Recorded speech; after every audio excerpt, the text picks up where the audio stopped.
Hey guys, Asher coming at you today in Dragonheir Silent Gods. I'm not alone, as always, every video, every day, joined by Saf. I just can't do it. I can't. Saf, what's up, man? How you doing? Hey man, how are you doing? I'm here Great. to talk more things Dragonheir. Really exciting. I really enjoy our time on these videos. It's really fun. Me too, and I want to give a big shout out to the audience. You guys have been super enthusiastic. You guys, you are the real heroes. Positive and kind of joining us in this journey. It's been really cool, Saf, because even a lot of beginners, obviously, because I'm a beginner, kind of learning from you. That's the whole gist of the channel. But also a lot of vets who are like really enjoying kind of taking a look back and seeing kind of how we experience things and the tips and the advice that you give me too. So I want to give a shout out to you guys. It's been really awesome reading the feedback so far on the channel. Today, I want to talk about I don't even know how to phrase this. If it's a massive mistake or something I just wasn't aware of, but something I'm learning more and more and more every day.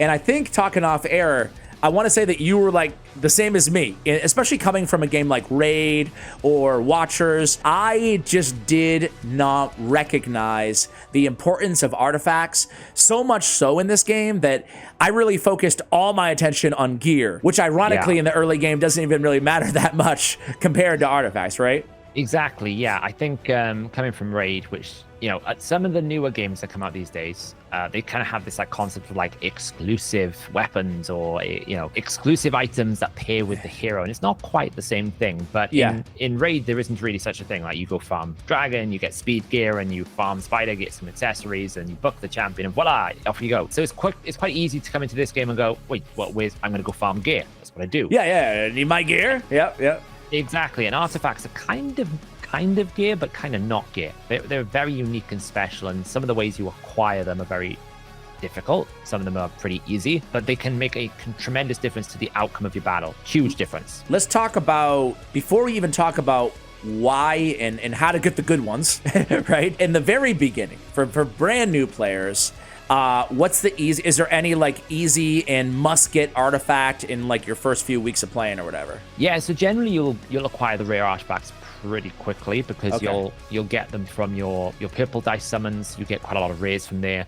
You'll get your rares from the Heliolite summons you do as well as you play the game. You get quite a lot of Heliolites early on. So you'll pick up rares. The main way you get artifacts is summoning. Is the only way you can get them. There are some artifacts that you'll get on completion of things like Meander, the Pillar of Trials. So there's some content level, but the only way you can get them really is you summon, and then you summon a duplicate, and with the duplicate currency is what you then use to purchase the artifacts, and you get to choose what you want. And there's some really good rare ones for a day one player, not so much a day one, but like a week one player to get their hands on. All right, so let's talk about where to get the artifacts and what are the good ones worth getting. So let's start with the artifact shop. It's obviously in the exchange. So you go to the exchange, here they are, the rares, the epics, the legendaries, and what you just mentioned, the exclusive. So let's start with the rares worth getting, maybe? Is that a good spot or no? Yeah, the systems are pretty straightforward. Rare and epic, you get this currency when you summon a duplicate. So if you summon a duplicate rare, you get the currency. A duplicate epic, you get the currency. The legendaries are a little bit different because they have elements. We can kind of cover those. I think we might even need to cover them in a separate video. Okay. But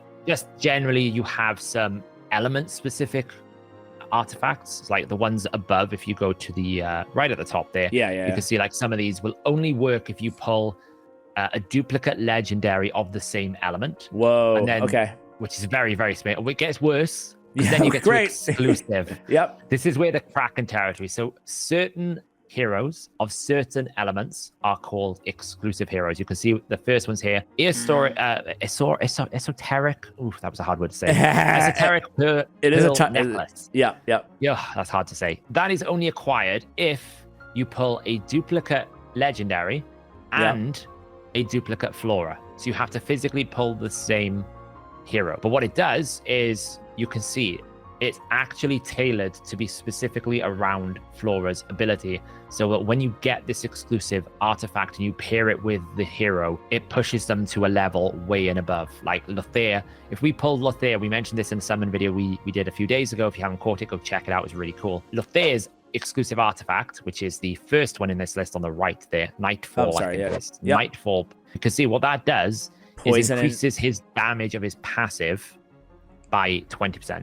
It's insane. Which is Yep. obnoxiously strong. Like, we're talking, this takes him from here all the way to like, poof, the top of Mount Everest. So okay. All right. they're very So hard this is to the get. super whale territory, or incredibly lucky congratulations territory. one of the two. Exactly. Because you have to pull not only one duplicate legendary, you have to pull the duplicate of the exclusive and another duplicate. So you need 2 to begin with. 2 dupes for these best. So, I mean, if anything, that goes to show you also just how insanely crucial artifacts are, even in the end game as well. Okay, well let's go way back to the rares, man. Let's just chill here for a bit. What are we getting in there? You can. I guess maybe we can see what was worth getting by what we got, right? Yeah, exactly. So rares you'll find if you do collect a few legendary summons and you summon your. I don't think we've summoned any of our purple dice yet. We'll get a lot of the rare material, so you don't need to worry too much about your choices. Okay. In terms of the ones that are really good. The Luminary Order Gospel is a great healing artifact. What artifacts basically do is they give you effects which benefit what they do. Yeah, 15% extra heals is pretty. It's great, right? Great for a rare. Yeah. And it gives you some base stats as well. You can see you're going to get base defense and a percentage of your base HP, which is great. So if I want to heal it, perfect. But for example, I think the one of the things we should get next is, I think it might be the arrow. That one is really good actually for many healers, because sometimes a healer will need enlightenment. Okay. Which is great. Like Twitch, for example, on we have Twitch at the moment. His battle skill, if he has 50 enlightenment, he hits again. So an extra 35 enlightenment, great. Pretty cool. Most important thing to note about these is sometimes this is a very great way to get accuracy as a primary stat. Yeah. I noticed accuracy right here on the pipe, for example. So here's a question. We have 323 imprint stones. So should we spend all these? Should we? Yeah.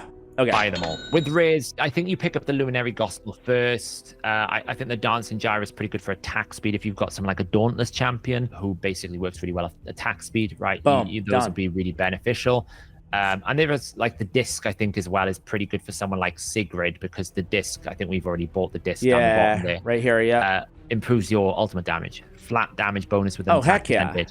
All right. Great. So I would say like super early game. First thing you should do is put the disc on your nuker or your damage dealer, and put the gospel on the healer. Yeah. All right. The Troll Heart is pretty good for a tank. Gives you some base HP. Yep. Extra nice. HP. Nice and easy. Great. And I think the Lunar Harp is also quite good for like inflicting effects. So again, this is what I was saying in a previous video where we were talking about don't book too quickly. That was another video we did. Shout out. Doing all the integrations here. Sometimes you've got like a 75% or like an 80% chance. You could use the artifact to basically get yourself to 100% without having to book them. It's a quick way of doing it sometimes. Okay, that's great. Okay, so let's move on to the epics. So the epics are more expansive. I was gonna say they cost 5 and Insprint Stone 2, so the cost is up, and you can see that the ones that we purchased so far. Would you say that these are generally speaking some of the best, or is that too myopic of a thing to say? There is one above the rest. Okay, tell us. Crown of the Unclean. Crown of the Unclean. Only way to do defense penalty in the game. Wow. The only way. This one artifact, that's it. There's 2. There's one that's legendary, and this one. This is the only way you can apply defense penalty that I know of in the game. Okay, all right. Which is huge. So we all know how good it is in Raid, right? Yeah, yeah, indeed. So Crown of the Unclean should be your first, or at least one of your top priority epic artifact purchases. That's really good to know. Who should we put it on? Our damage dealer, whoever the fastest hitter is, AoE, like who's the best to put this on? Normally you want to put it on your utility person. Like, so for us, for example, this goes on Vinyara at the moment because Vinyara doesn't necessarily do damage, because what you always want to do is make sure you're pairing the stats with the effect as well. This doesn't give you attack percentage. Yep. So if we were to put it on someone like Sigrid, we'd be leaving damage. A loft on the table. Yeah, okay. But you also need to make sure that the ability that is the ultimate ability actually deals damage, because this only works when you deal damage. Okay. I think there's one class where most of the ultimates don't deal damage, so you're just like, okay, well, I can't use it. But it does. Okay, so that's a good, very easy, basic, easy to understand general rule is put it on the person whose ultimate does damage, but the least. The least damage, basically, or the more supportish, not your nuker, basically. Yeah. Okay, not gotcha. Your nuker. Yeah. All right. Anything else worth pointing out in terms of the epics? The first few ones you really kind of want to get as your last ones. They're not that good because what they do, the first one's right at the top. Yeah. They improve the chance of a specific element inflicting a specific effect. And to be honest, there are other epics that are more valuable, right? This is a very niche usage. I rarely use these ones. The ones that I really think are valuable, if you scroll back down to the bottom there, there's a tank one, which is Scarab Amulet. Very good in arena, very good for lots of places. And it's basically an emergency shield. Okay. I like You're that. about to die. Great, I get a shield. Very useful in Grave of Venom, very useful in arena, very useful in Vortex as well for your tank. So would you, if you're running like 2 tanks, would you put it on both of them? Like, is it redundant to have? Well, you can only buy one, right? So there's no. Does it reset after a certain amount of time, or is this season 1? That's it. These are always a here. They'll add some additional ones every season, but these are always available. And once you've bought them once, you don't have to buy them again. It's a one-time purchase. Okay, so I cannot have 2 Scarab Amulets on my account. Okay, good to know. All right, anything else worth pointing out on the epics? Or, I mean, they're pretty intuitive if you click on them. Exactly, yeah. So you have a few here now that are targeting specific heroes that do derivative damage. For example, the Vile Inkwell will stop you from critically hitting, but if your hero is very big for derivative damage, like Lothair, or someone of that nature, Vile Ink is very good for. There's some additional damage ones down the bottom where it focuses more on the battle ability, which is the Manticore statue.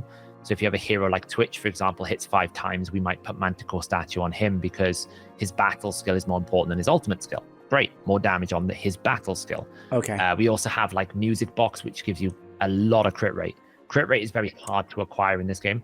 So having a box here that just gives you crit rate more than anything else is super valuable as well. Okay. So the ones we've got here, I would recommend you focus on first. Okay. Because they give you good overall utility in the game. All right, sounds good. We've only purchased 2 legendary artifacts on our account. Let's start there. Why did we didn't purchase them? These are the free ones. You're right. But this is what everybody gets. Everybody gets these. Season 1 players now get free ones. I don't have this luxury. I know. Let's not mention that. Let's not mention all the bitter vets out there. Nice and hot. Yeah, boy.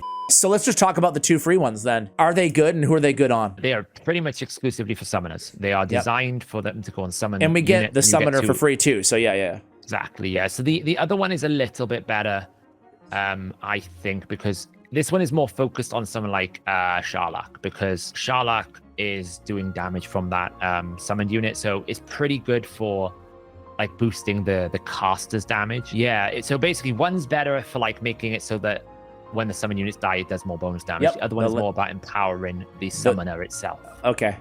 Yeah, we'll see what let's see what we put on our guys here. I think we only just got the mask the other day, so we haven't changed it so far. All right. Well, we should probably throw it on him, right? The skull. Yeah? Put it on him. Yeah, exactly. Let's throw it on. Let's refine this bad boy. You've just got to a very important question here. Yes. Okay. Yeah. This probably should have made it into our video about mistakes. This currency here is very rare. I was just gonna ask. I wasn't gonna do the essence of creation because I remember you mentioning it so many times about we'll get a lot of essence of creation. So I should not just auto empower all the way.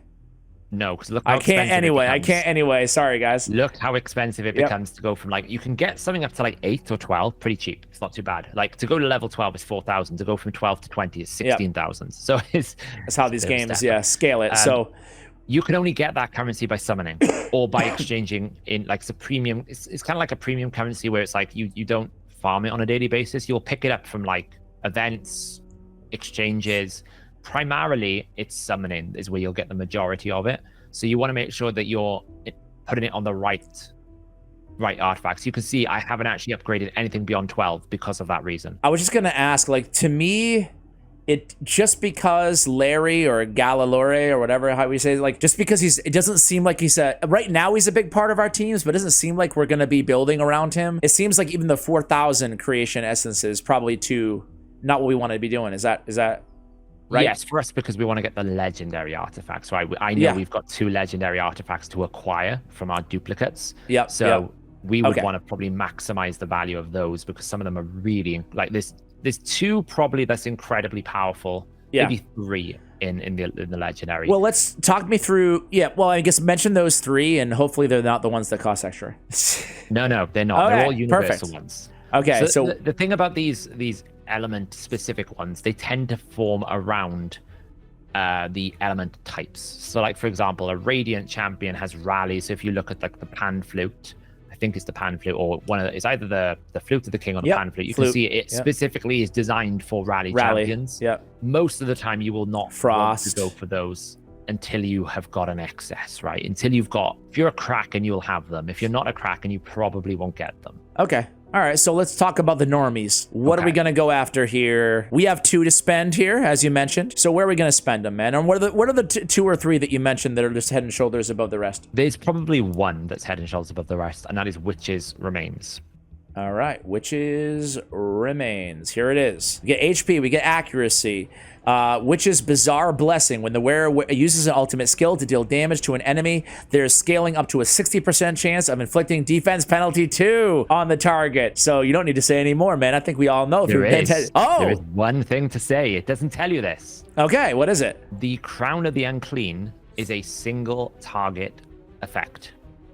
The Witch's Remains is AoE. Ooh, okay, that's huge. To multiple enemies. I'm pretty sure. I could be wrong though. No, I'm right. I'm sure I'm right. Of course you're right. Don't ever say that again. If I'm wrong, tell me in the comments below. Don't ever say that again, Saf. All right, so valuable. It's so valuable. The same rule applies to who we want to put this on as it does on the first one, except we want to make sure they're AoE attacker, which is usually ideally multi-hits, because there's only a 60% chance here. The other one was 75%. Okay. There's only a 60%. So what we don't want to have is a one-hit wonder. We should just buy this, right? I mean, we're just going to buy it, right? All right? I think we buy it. Now that we've got 2, you have to click the plus to say. All right. It doesn't matter. It would only matter if you wanted the elemental matchup, but we don't want the elemental matchup, so we will. There you go. Boom. Ah, there it goes. It's anticlimactic, isn't it? It's like, I feel like it's the first thing you should always buy. It's so powerful, and you can put it on any hero in any team. It's really great. All right, what were the other 2 that you think are worth pointing out as being like really solid options? So most people would jump towards the Gatekeeper staff. Because it's so powerful, especially in Season 2 when the elementals change on Garius. Okay. The overheal from the wearer will be, oh my word, you're right. And Garius is like... just that, it's skill haste. You get a substantial amount of cooldown reduction on your abilities. You get like 60 skill haste when you fully afraid it. Jeez, that sounds awesome. But you said most people would think this. What you don't agree? there are some alternatives you could go to depending on how you pick your roster. So a lot of people like the Solar King's Horn. Yeah. But it's very much more tailored to a hero like Frubath or a hero that continuously heals, because it will give you a lot of damage if you heal a lot. Okay. Because you get 5% every 10 seconds, stacking up to 3 times, but you need to heal them quite a lot. Dude, these legendaries sound insane. I'm not gonna lie, compared to the epics. They are game-changing. Yeah. The Blast Jar is like the 5th one I would recommend. Like I had a debate between, do I get the Blast Jar or do I get the something else? It's like a tank thing that helps you take less damage. There is another one, I think, if you scroll up a little bit, that I saw. The Hourglass is the other big one. Okay. And for us, this is the debate for us, right? So we could make the decision to go for Garius, and that would give us the shield on Garius. But the Rift Hourglass on Vinyara is incredibly powerful. Look how much skill haste you get. 100. I know. It's impossible to build 100 without this. Dude, I'm thinking we go with the Hourglass. I would suggest for this season we go for the Hourglass, because Garius, because he's Radiant, doesn't really conform with a lot of the good teams until next season when the element changes. Yeah. Well, I feel like part of the reason I think that too is because I feel like we have a lot of innate shielders on our roster. Yes. You know? So maybe it's So maybe it's a bit redundant not redundant, but like I feel like maybe we just go, I don't know. I think a lot of players would say if you've got Vinyara and you have an opportunity to get the Hourglass, it's almost like a match made in heaven. Okay. Because you pair it with a bit of skill haste, and you can get her ultimate all the way down to 10 seconds, and then you can essentially have a 10-second decreased attack with a 10-second cooldown permanently active, which is... Saf, should we do it, Saf? Should we do it? Let's consume Vinyara to make an Hourglass. To make an Hourglass to put on Vinyara. All right, there it is. There we go. All right, man. Well, hey, this is something that, as we said at the top of the video, that I feel like a lot of players get wrong, and it really hurts their progression. Just not focusing on the artifact shop and really putting a lot of time and thought into these. And I feel like you've been a tremendous help putting out not just what the good ones are worth going for, but also kind of how they work and what to keep an eye out for in terms of upgrades and yada, yada, yada. Now, the ones that we just bought, are we just going to upgrade? Are we going to use all of our creation essence on this stuff? My best advice with the use of essence of creation, get them up to level 12, so it gives you a little bit of a base, because when you upgrade it, you get the percentage change and you also get the stat change, right? You can see we'll start at 6. If we take this up to 12, it will take us all the way up to I think around about 40 accuracy. I think it is. There we go, 40. Yeah, 40 accuracy, 80 haste. And you can see we're getting a good chunk for our 4,000. And then I would do the same thing with witches. And then I would pick one to take up, which I would suggest we'll need to decide once we have a little look at our teams. Yeah. In terms of which is important. I think witches could be, but we will need to then go and acquire more essence of creation. And you will eventually be able to get them all up to level 20 by the end of the season. All right, well, Seth, thank you so much for all the knowledge. As always, man, it's been such a pleasure. I hope you guys enjoyed this video. Any final thoughts? Just be mindful of your essence of creation. Don't worry about rares, and absolutely leverage the power of these. You can switch them around. You can try and experiment different ones. These artifacts will redefine how you use a hero. You can save yourself gear stats. Very powerful. All right, guys, that's it. You've heard it here first. Artifacts, very important. Do not neglect. Thanks for watching till the end, and as always, take care, guys.